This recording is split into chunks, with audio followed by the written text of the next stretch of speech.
Tomen asiento, por favor, y guarden silencio. Vamos a continuar ahora con la práctica de la prueba pericial.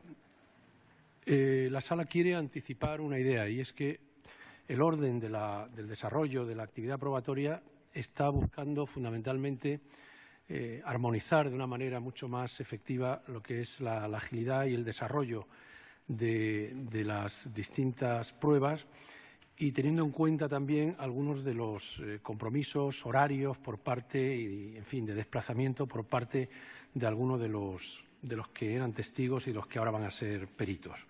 Vamos a iniciar ahora, como les digo, la prueba pericial que está propuesta por el Ministerio Fiscal y por la Abogacía del Estado.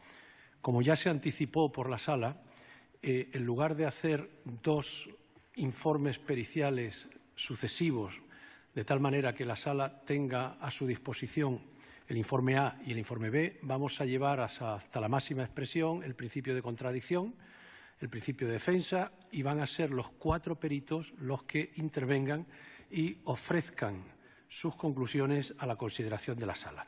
Por eso vamos, en unidad de acto, a practicar la prueba solicitada por el Ministerio Fiscal y solicitada también por la Abogacía del Estado. Por favor, Piedad, llame a los peritos doña María del Carmen Tejera, doña Sara Izquierdo, doña Teresa Cecilia Hernández y doña Mercedes Vega.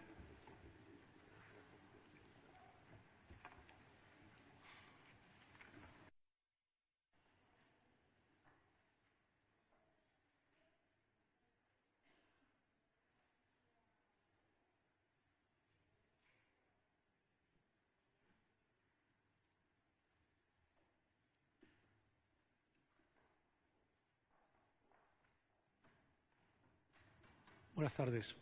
Adelante. Pasen, por favor, y siéntense.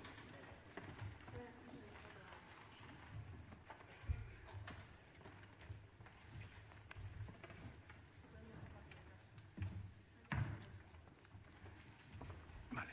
Vamos a ver, doña María del Carmen Tejera. Sí, soy yo. Es usted. Doña Sara Izquierdo. Sí, soy yo. Doña Teresa Cecilia Hernández. Es usted. Y es usted, doña Mercedes Vega García. Todos los datos que reflejan sus documentos nacionales de identidad son los que les identifican, están actualizados.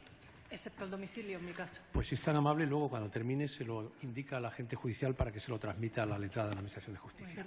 Perdone, en mi caso también. Pues también. Cuando terminemos la práctica de la prueba se lo dicen. Ya saben que han sido ustedes designadas como perito por el Ministerio Fiscal y por la Abogacía del Estado. Saben también que estoy obligado a pedirles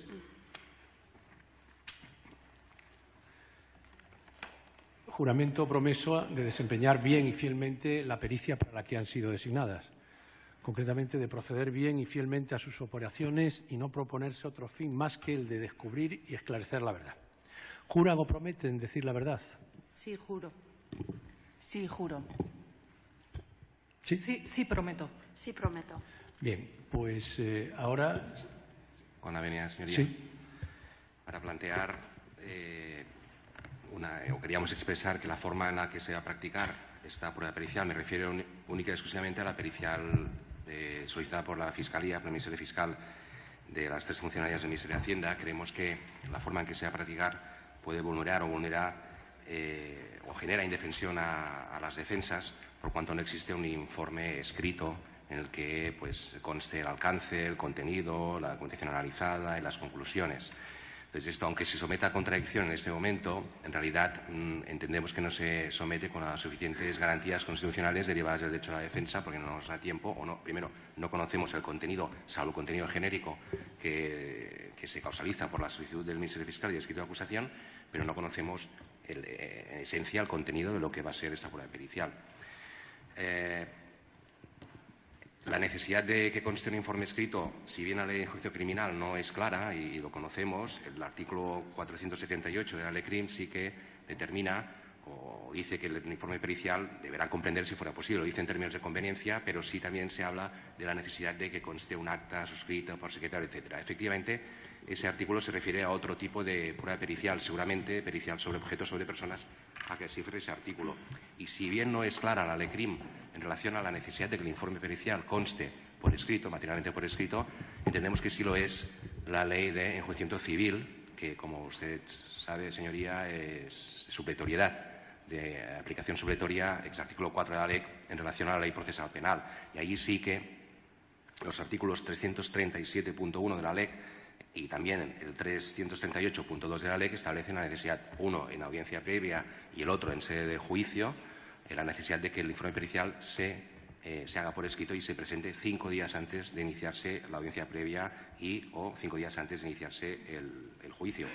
También el artículo 346, que regula toda esta materia en sede de LEC, repito, de aplicación supletoria, dice que el perito debe emitir por escrito el informe y además enviarlo por medios electrónicos al juzgado para que se dé trasladado a las partes. Y en el mismo sentido, el artículo 347 de la LEC también determina la forma de actuación de los peritos en el juicio y allí, pues, evidentemente, de forma inequívoca se refiere a un documento pericial escrito que pueda, pues, ser valorado por las partes a la hora de establecer y de contradecirlo en función de las defensas. Otro escenario distinto, señoría, es que, porque sí es cierto que al menos la funcionaria, la señora Carmen Tejera, fue la persona que, según nos dijo el ex responsable del Departamento del Ministerio de Economía y Hacienda, el señor Montoro, fue la persona que auxilió a la Guardia Civil en la investigación. Entonces, otra cuestión muy distinta es que el contenido de esa intervención de las 3 funcionarias, me imagino que las otras 2 son de su equipo, actuarán para explicar esa experiencia referida a esa colaboración, que esto se asimilaría más a un testigo o, como mucho, a un testigo perito. Eso es otro escenario distinto que, dependiendo del contenido, pues podría no llegar a generar defensión, pero si el contenido es muy técnico, referido a cuestiones esenciales de los hechos que son objeto de acusación por malversación y no podemos nosotros tener ese conocimiento previo, no lo hemos podido tener, entonces entendemos que se generaría una indefensión y, por tanto, una violación del derecho de defensa 24.2. Nada más, señoría. Bueno, en principio, ¿quería usted también alegar algo? Con la venia del señor presidente, quería añadir una pequeña alegación, con su venia, si me lo permite. En el sentido y desde la perspectiva del principio de contradicción. Es verdad que se daría una contradicción en este momento, porque a las defensas se nos permitiría preguntar sobre las conclusiones a las que llegaran los peritos, pero lo cierto es que esta contradicción sería una contradicción formal y no sería una contradicción efectiva, porque los argumentos y las conclusiones a las que llegaran los peritos serían en este acto, y en este acto, como legos en la materia, los abogados, las defensas, no podríamos contraargumentar y, por tanto, defender nuestra tesis. También era imposible para nosotros proponer una contrapericial por cuanto no conocíamos las conclusiones, no conocemos cuáles son las conclusiones a las que se llegará en este mismo momento, que, insisto, no podremos rebatir por ser legos en la materia. Nada más. Gracias. Bien. La Sala, en principio, valora las alegaciones de las defensas, no tiene nada que replicar al cuerpo jurídico que ha invocado el letrado de la defensa. El único tema es que la opción por la práctica de esta prueba pericial se basa fundamentalmente en la idea de si debemos rechazar la posibilidad de la práctica de una prueba pericial por la preexistencia o no de un informe conclusivo. Si llegáramos a la conclusión afirmativa, es decir, que si no hay un informe en instrucción no es posible la práctica de una prueba pericial, tendríamos un inconveniente, y es que nuestro propio juicio de pertinencia se resentiría, porque la Sala ha admitido una pericial médica propuesta por las defensas de los señores Oriol Junqueras y Raúl Romeva sobre la etiología de las heridas sufridas o alegadas por la policía, y, sin embargo, esta prueba no incorpora o no ha incorporado ningún informe previo que pueda servir de referencia a aquello que se quiere acreditar. Pese a ello, la Sala lo que hizo fue, en este caso concreto, poner a disposición de la defensa, que anunciaba en la fase intermedia, en la fase de conclusiones, la pertinencia o la propuesta de una prueba pericial en este sentido, puso a su disposición todo lo que eran los informes médicos a fin de que a partir de esos informes se pudiera obtener por el perito unas conclusiones que fueran rebatidas aquí en el juicio oral. Es decir, el obstáculo conceptual para que si no hay informe pericial no podemos debatir sobre la metodología que ha llevado a cuantificar desde la perspectiva exclusiva de las acusaciones un determinado hecho, pues nos podemos encontrar con que el desenlace no afecta solo, en este caso, a las acusaciones, sino también a las defensas y en una prueba que puede ser de un especial interés para la defensa. Pero con independencia de todo ello, que no se resiente al juicio de pertinencia que hemos fijado con carácter general, la Sala, desde el primer momento, lo que ha hecho ha sido subrayar, supravalorar precisamente el plenario como lo que es, como lo que tiene que representar como el escenario donde las fuentes de prueba generan precisamente todos los elementos de convicción. Así lo hemos interpretado. Entendemos además que con este escenario, con la referencia que hay de un informe aportado por la Abogacía del Estado, suscrito por la intervención, que determina que de lo que se trata es de una cuantificación que de alguna forma tiene que ser debatida, controvertida por las partes, por las acusaciones, por las defensas. No estamos haciendo una prueba en el vacío, no estamos haciendo una prueba pericial en el vacío. Y esto las defensas lo saben perfectamente. Y no solamente es esto, sino que es que además piensen por un momento que el cruce contradictorio de afirmaciones o de preguntas va a enriquecer lo que constituye el conocimiento de una documentación que está en la causa desde el año 2018. Hay un PEN que fue incorporado a la causa que ni más ni menos tiene 16, gigas. 16,5 y esta documentación lleva más de un año en la causa. La idea de una indefensión sobrevenida porque no ha habido tiempo de examinar esa documentación, insisto, de alguna forma deja a la Sala un margen de maniobra que se inspira no solamente en nuestra idea de lo que tiene que ser el plenario, sino también en nuestra idea de que el equilibrio del juicio de pertinencia no se altere respecto de una prueba de la defensa que tampoco tiene informe pericial.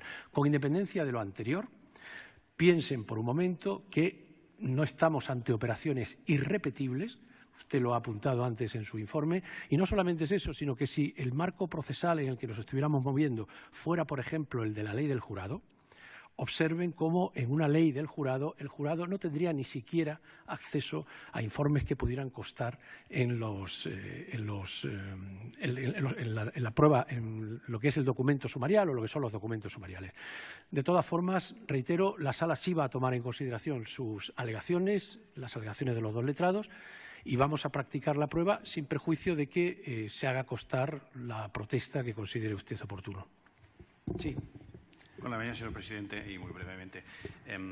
Primero, para tranquilidad de las partes y la Sala, la pericial médica sí que va a disponer de un informe. Por determinadas circunstancias no se va a poder presentar hasta el día de hoy, se va a hacer. Incluso si consta en el Exnet, voy a traer este mediodía o mañana, se lo voy a entregar a los compañeros. Es decir, sí que va a existir un informe. Pero más allá de eso, yo creo que la indefensión tiene que ver con la conjunción entre la proposición de la prueba, es decir, la imposibilidad de determinar el objeto a efectos de la contraestrategia defensiva a través de la proposición que se hizo en su día. Es decir, el informe tiene sentido y el derecho de defensa es un derecho material, tiene sentido si se entiende a partir de la proposición de qué se va a debatir en este caso. Yo creo que el informe médico es muy claro, en cambio, esta pericial no lo sería. Por lo tanto, yo creo que la indefensión material sí que existe también. ¿El Ministerio Fiscal? Pues con la venia, excelentísimo señor. Perdón, un segundito. ¿Hay otra alegación defensiva? Sí, no, simplemente era para mostrar la adhesión a la protesta del están letrado. adheridos, correcto. Gracias. ¿El fiscal? Sí, con la venia esta defensa también se adhiere a la impugnación y en caso de formula atenta protesta. Con la venia, excelentísimo señor. Para oponernos a esta impugnación, no solamente por las razones que ha expuesto la presidencia de este tribunal, sino también queremos resaltar la extemporaneidad de la impugnación que se realiza en las sesiones del acto del juicio oral, teniendo en cuenta que la prueba fue propuesta el 2 de noviembre, por lo menos la fecha del escrito es de 2 de noviembre de 2018, fue admitida por esta Sala y que en la proposición se especificaba el contenido y el objeto de la prueba. Pero después de ser admitida por esta sala, no ha sido objeto de impugnación en ningún momento por ninguna de las defensas, en el momento oportuno que hubiera sido sus respectivos escritos de calificación provisional. Tendrían también, y se ha hecho por el letrado que ha hablado en primer lugar, una impugnación relativa a la supuesta imparcialidad o parcialidad de una de las peritos, lo que hubiera podido propiciar su recusación. Pero para ello también la Ley de Enjuiciamiento Criminal ofrece un plazo preclusivo de 3 días que no se ha utilizado. Esto no quiere decir que la imparcialidad de los peritos no tenga importancia. La tiene, y mucha, pero incluso puede dar lugar a su responsabilidad, incluso en su caso penal, si infringieran sus deberes. Pero cuando estamos en un proceso penal al que la Ley de Enjuiciamiento Civil es supletoria, pero no sustitutoria, tenemos que aplicar las normas y los procesos propios de la Ley de Enjuiciamiento Criminal. Todo ello tendría una trascendencia más destacada si se tratase de una prueba pericial preconstituida, pero se va a practicar, como la Presidencia ha dicho, en este acto, bajo los principios de oralidad e inmediación, y tiene además, o está sujeta además, a la libre apreciación del tribunal. Libre apreciación que impone el artículo 741, que no es en conciencia una remisión a criterios morales, sino una remisión a criterios técnicos de experiencia que el interrogatorio de las partes pueden poner de relieve. Asimismo, la relación del interrogatorio de las partes puede poner de relieve, y por lo menos esta parte se compromete a ello, la vinculación de los peritos con el objeto de la causa y el carácter extraprocesal de esa vinculación. La Abogacía del Estado. Sí, con la venia, excelentísimo presidente, no podemos también sino oponernos a lo manifestado por las defensas por razones de diversa índole. Por un lado, adhiriéndonos a lo manifestado por Fiscalía, hemos de hacer valer la firmeza, además del auto de admisión de pruebas. No solamente pudieron en su día haber hecho las alegaciones oportunas con sus respectivos escritos de defensa, sino también podían haber solicitado, podían haber impugnado el auto de proposición de prueba, y en ningún caso se hizo, ni se pidió tampoco la recalificación de esa prueba como un testigo perito, ni la modificación del alcance de la misma en los términos en que había sido propuesta por Fiscalía y admitida en el auto de admisión de prueba. Pero en cuanto al fondo de la impugnación que se hace y esa indefensión material que se invoca, esta representación cree que en ningún caso puede apreciarse, y precisamente lo creemos tras la práctica de múltiples pruebas testificales que lo que han puesto de manifiesto es precisamente el conocimiento concreto y detallado que tienen las defensas de cuál es precisamente el objeto que en relación con el delito de malversación acapara el juicio que se está realizando. Por lo tanto, creemos que esa indefensión material que se pretende carece de fundamento y carece de contenido material. ¿La Acción Popular? Sí, la Acción Popular se adhiere a lo manifestado por el Ministerio Fiscal y la Abogacía del Estado. Muchas gracias. Vamos a abrir un paréntesis de 10 minutos. Vamos a continuar.